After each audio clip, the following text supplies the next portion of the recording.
Chief Secretary Dr Vineet Joshi na thokhiba order amana tha asigi taranipan chahi amma state asida hidak managi Potlam shing Yonba Amadi Chabada Athingba thamle haina laothokhiba adugi damak Manipur People's Action for National Democratic Movement PANDM na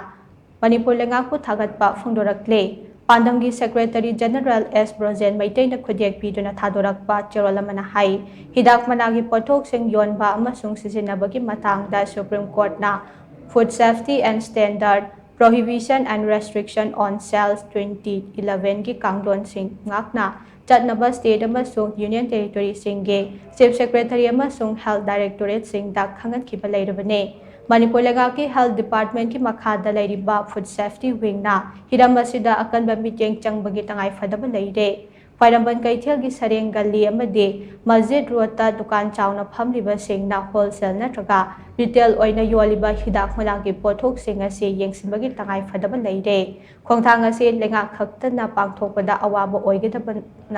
oigadaba maram oiraga pandam na so mateng pangbo oina surprise check tawraga police amasung food safety gi official singda sinanabagi thabak chathaba hauragane Padam ki thaumi sing na hidak panagi pothok sing yolamba thengnarabade maduda negotiation ki wafam amata leiroi